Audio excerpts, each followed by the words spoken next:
Hey, it's Benji Cole, son of Al Cole from CBS Radio and host of the syndicated talk show, People of Distinction. The talk that gives you an in-depth view of some of the most dynamic, intelligent, and successful people on the planet. Run to our website, alcoleenterprises.com for more info. Email me directly through benji@alcoleenterprises.com if you'd like to get involved with what we have going. And as always, please continue to like and follow our broadcasts. People of Distinction is an internationally syndicated show solely due to the love and support that you all continue to show.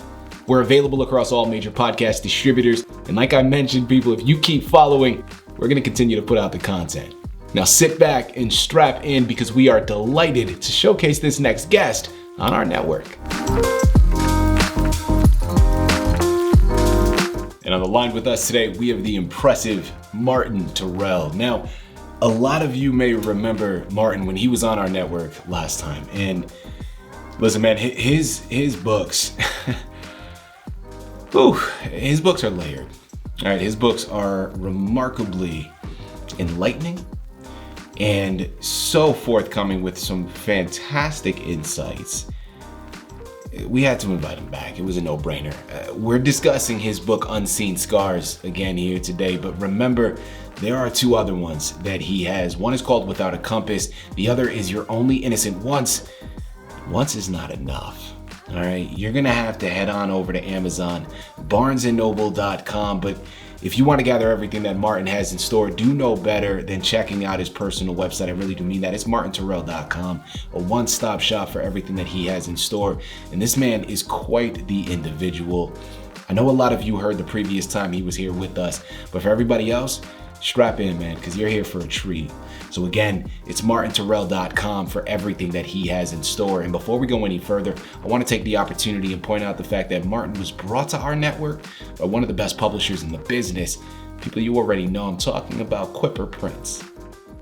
So for my writers out there who have gone through their process creating your masterpiece, and now you've done it, okay? You need help moving the book that you just finished developing though. Well, if that's you, contact Quipper Prints. They're one of the best in the business to do it, and this is exactly what they specialize in. So head on over to quipperprints.com today and gather all the ways that their fantastic team is going to help you do just that. And listen, it is an absolute pleasure, again, to have Martin here with us.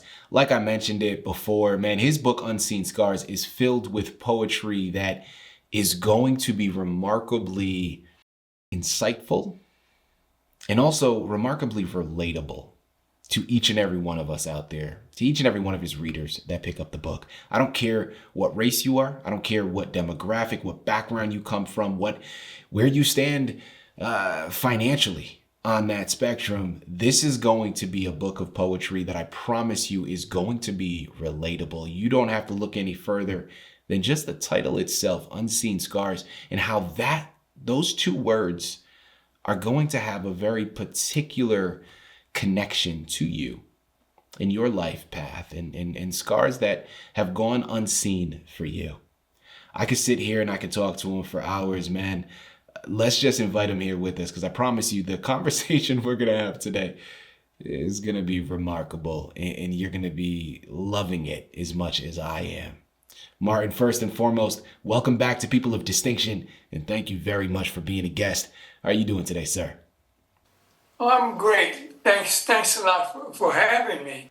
Well, listen, Martin, it is a pleasure to have you here with us again, man. I mean this tremendously.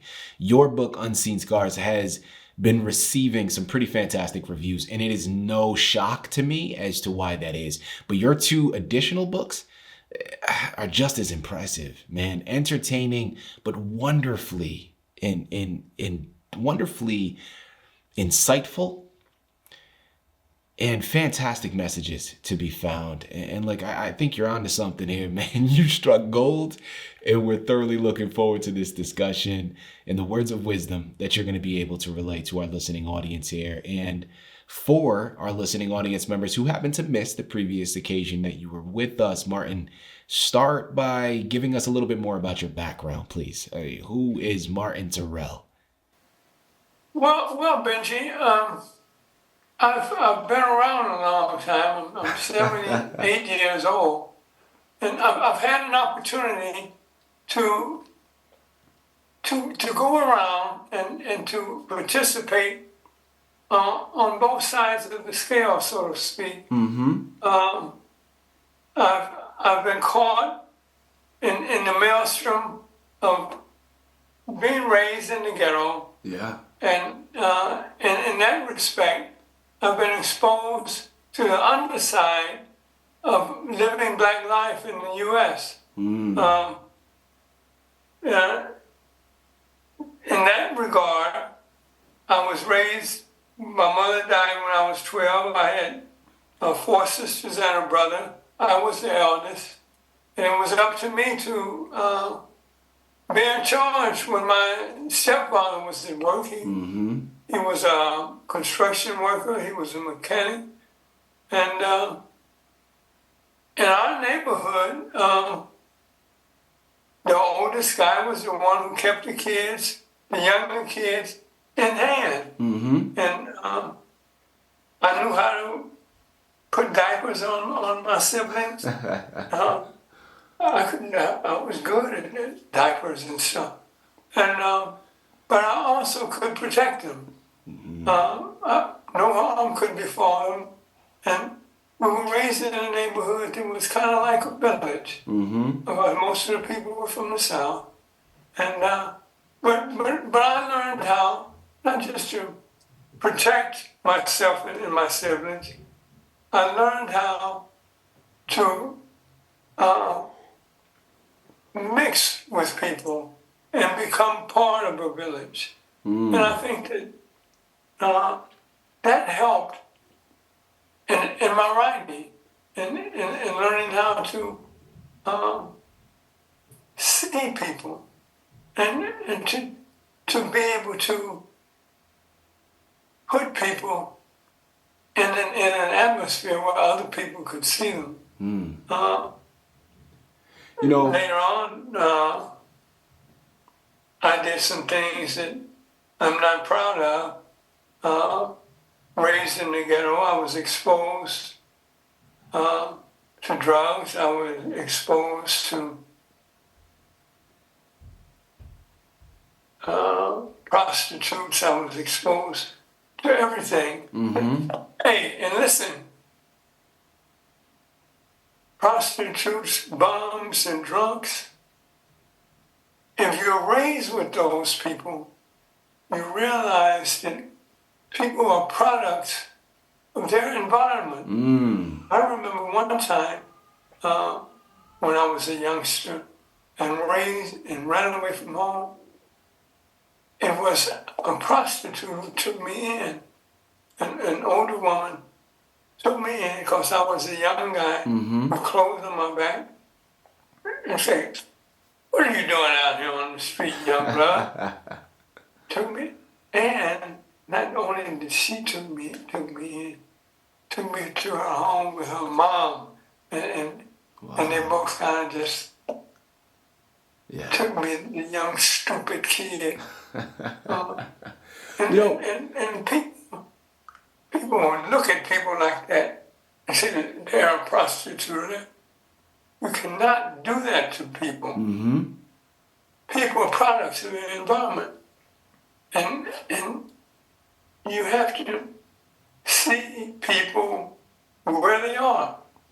And that's how I grew up.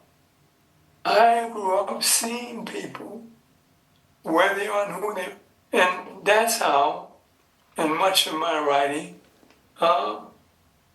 like I'll talk about a bomb or something, or being out in the park and nobody bothered me, because those are the people that I saw and knew close up. And I saw them as individuals who deserve to be known as individuals. Martin, I'm going to jump in here quickly, man, because I love what you're saying. And I think that it directly connects with why I think your books are so powerful. You began first and foremost by talking about your experience as a black man living in America. And that Listen, that in and of itself carries a very distinct connotation that so many can relate to. But you're also talking about how certain people, right, being products of their environment, really victims of their circumstances. And often when we're talking about people from those backgrounds, be it prostitutes, drug dealers, people in gangs, whatever the case may be, we as a general society can be very dismissive of those individuals and their circumstances. And, listen, let's call a spade. We can tend to be very judgmental towards them in ways that are a lot of times unfair. And if we stopped and really viewed those individuals from a different lens, right, from a more empathetic lens, we would start to see that their situation and their circumstances surrounding are much more nuanced, right, much more layered than what we initially perceive them to be. Now, taking all of that and tying that back into your book, Martin, listen, your book is much larger than race. I mean, obviously that has a part to play, but your book is so much larger than an individual demographic. And I want to go a little further with this now. Your title, Unseen Scars, carries a vivid image that will be distinct to each individual reader because regardless of background or economic standing, each one of us carries our own scars that oftentimes go unseen. I mentioned this at the very beginning, and that has such a vivid connection. Well, let's take this opportunity and talk about that title, Unseen Scars. I'm curious, Martin, what does it mean to you? Well, it meant many things to me. Some are very obvious. One, can I read a short poem? Yes, please. One is the opening poem, and because the other people who ask about your scars, they don't really understand. I can remember, the opening poem, there's a scar there because I can feel it.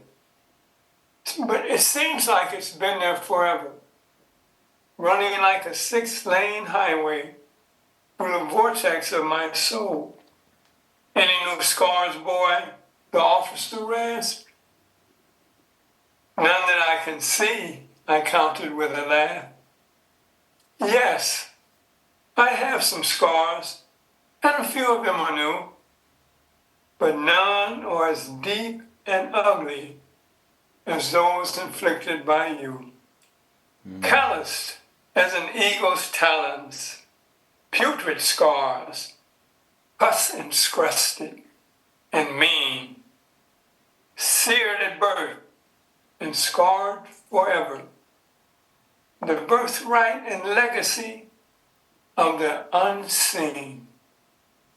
The 3-inch slash beneath my beard grows deeper and uglier each day. A gift from a weighted nightstick, drumming a tune we both knew well. But it's the scar inside that disfigures me, contorts my reasoning, and smothers hope. Bile is sweet compared to its secretion. Hatred, despair, and submission. Show me your scars, the officer barked. I tilted my head back and laughed. Those scars are so deep, and some are inflicted at birth, that when the others talk about them, they have no idea of the width, breadth, and depth of those scars, because they last for a lifetime. And I may have mentioned this before. When I was a youngster, and would go into a store, and the store dick would follow me. I wasn't stealing anything, but he would follow me. And if I would go into the dressing room, if I stayed in there too long, he would shake the curtain. What are you doing? Now, I'm 78, and I still feel funny if I go into a dressing room. I would not go into a dressing room with my wife unless she calls. That's the scar that I still have. It's unseen, but it's there. I'm writing a poem now, but I'm calling it The Black Stand-In. And the reason it's the Black Stand-In is this scar given to my white friend who lived in my neighborhood. They couldn't live in a white neighborhood where it costs more, but they could live in our neighborhood because they had the same social economic status.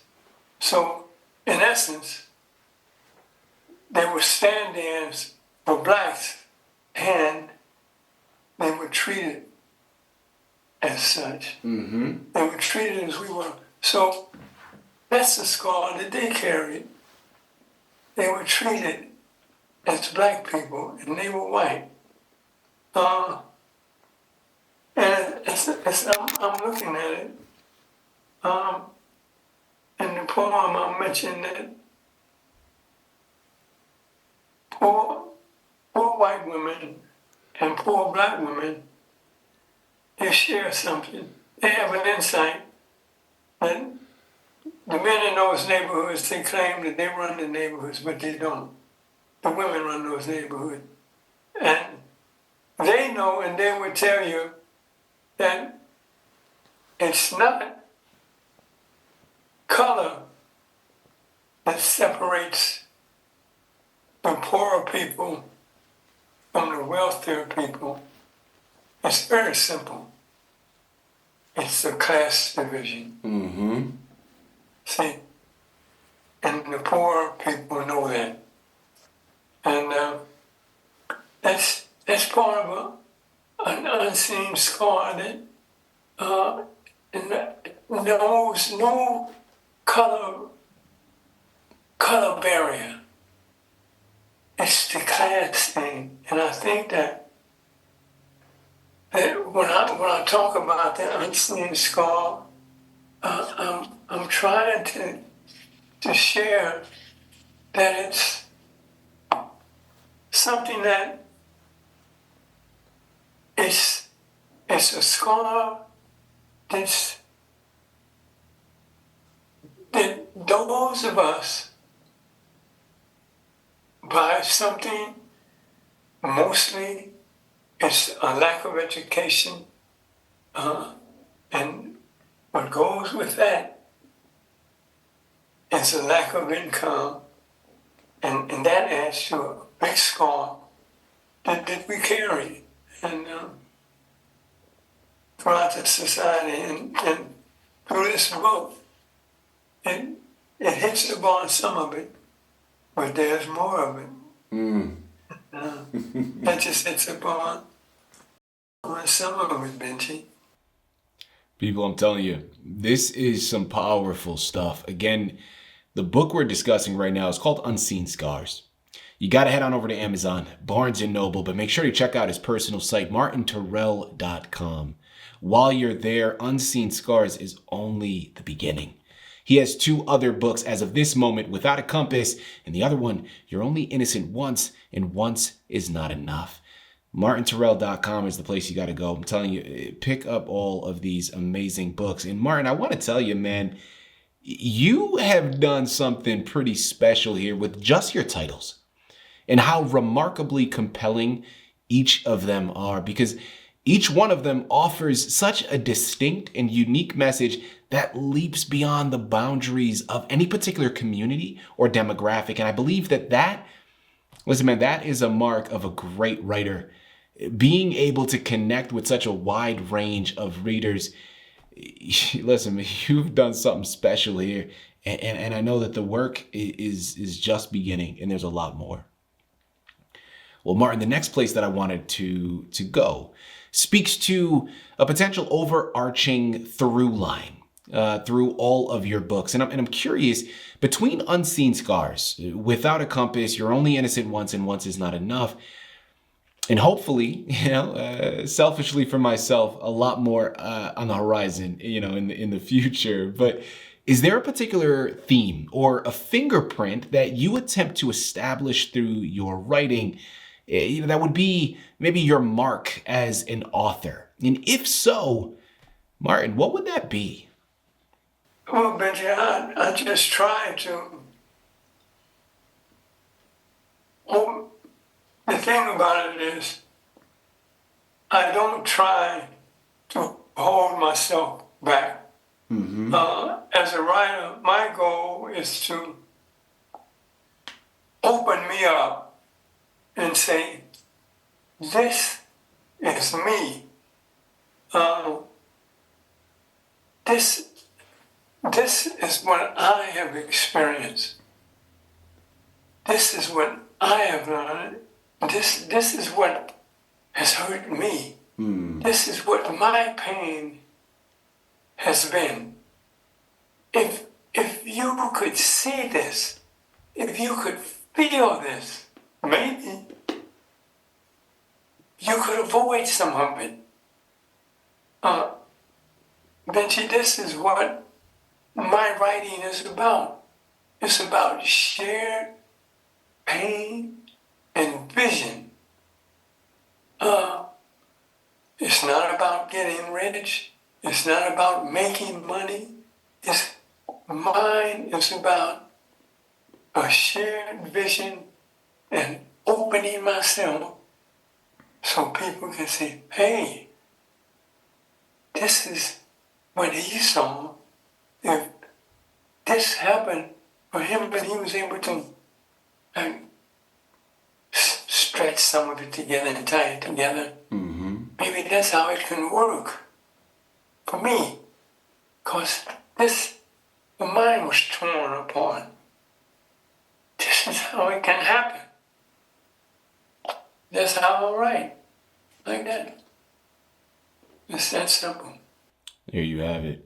Well, look, simple, but remarkably complex at the same time, right?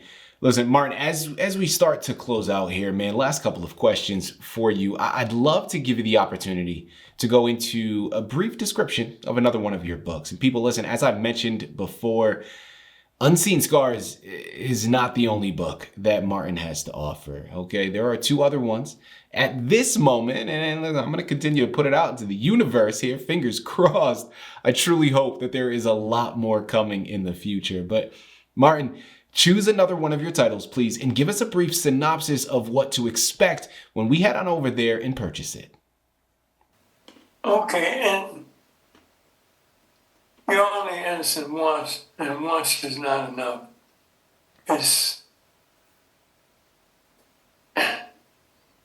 It starts out with heartbreak, but it ends with triumph. Because I was a success after having been a drug addict. I had beat that horse, and I was going to college half-time. I was working as a chief counselor at a drug center, and bam, that was just knocked all away, just in one fell swoop. And I was sent to prison for 6 to 25 years because I had a previous record. And I had to make a decision. Was I going to let what someone had done to me affect how I survived? Or was I going to make my own decision about what I was going to do, determine how I was going to handle what had happened.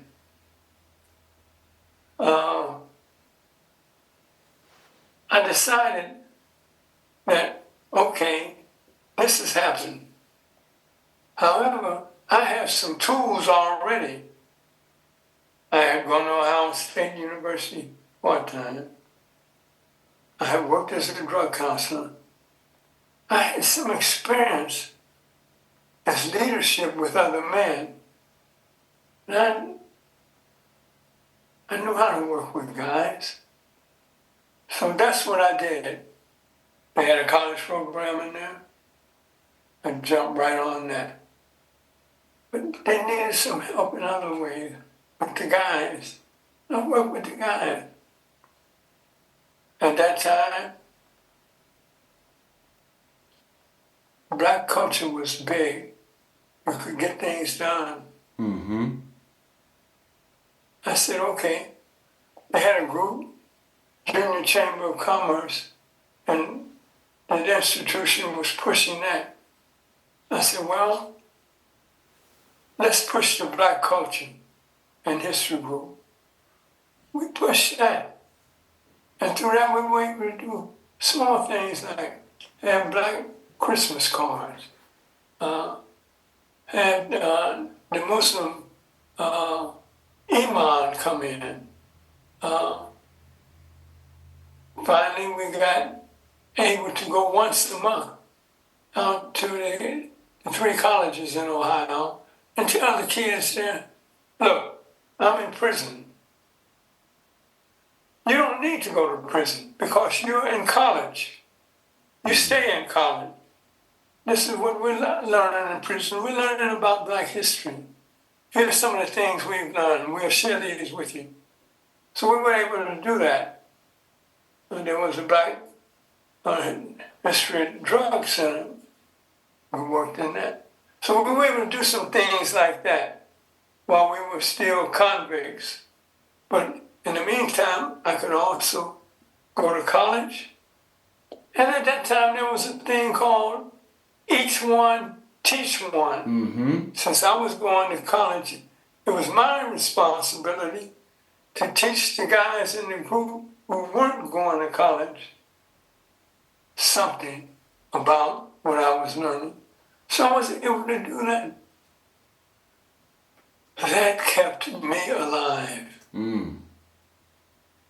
That kept me alive. So despite having been sent there innocently, I had things that kept me mentally. I could grow. I could feel alive. I kept the negativity away from me. Mm. And that's what that book is about. All the things that happened, and I don't want to sound like I'm bragging, but I graduated summa cum laude. I was given a full scholarship to go to Ohio University to their journalism school. Wow. And my life just exploded when I got out. It was a whole different life for me. You know, Martin, I think there's so much there that you just talked about. And, you know, a lot of it stems from that phrase, each one, teach one. And listen, that's something I remember hearing growing up. I think that's something that a lot of people are familiar with. But I also feel like it's a notion that, you know, it's somewhat faded in recent years, or at least it seems that it has, right? Because, listen, Martin, you know, as a black man myself, I remember growing up in an environment that wasn't necessarily ideal for a child to be exposed to, right? But I remember growing up in this environment where it was very common to see gang members, prostitutes, homeless individuals, a lot of things that like you're talking about, right? These are things that I remember seeing. But interestingly enough, there was always a strong sense of community amongst all of them. And I remember oftentimes them giving me advice and them pushing me away from certain things that would have led me down the wrong path. Because, listen, they saw that I was young, right? And young enough still to do differently. But they also were able to recognize my potential to do differently. And although I didn't realize it at the time, man, they were truly giving me a gift. And I love what you're talking about, Martin. I love that message because, again, like I mentioned earlier in the interview, man, so often we look at certain individuals and we can instantly place titles and categorizations on them that are disparaging and that are really unfair. And there is much more layers to that onion that sometimes it just takes some peeling back to really get a chance to know and to see firsthand. And I recognize that. And it's something that I can relate to, man. So thank you very much for sharing that. Listen, man, as we start to close out of here, Martin, I could think of no better way to do so than with another one of your fantastic poems. So Martin, listen, man, if you have another one readily available, myself, my listening audience, we're all ears, man. Take us home. Thank you. This one, I don't know if I read this one before or not. Pass the boots, please. How can you pick yourself up by your bootstraps when you don't have any boots? My neighborhood is littered with broken down homes, broken people, and vacant lots. Where's that 40 acres and a mule when I need it? The neighborhood is a conduit, a pass-through to go somewhere else. It is in permanent transition with transitional people stuck in place. Mm-hmm. Throwaways in the projects warily watch would-be victims passing further south to the ballpark.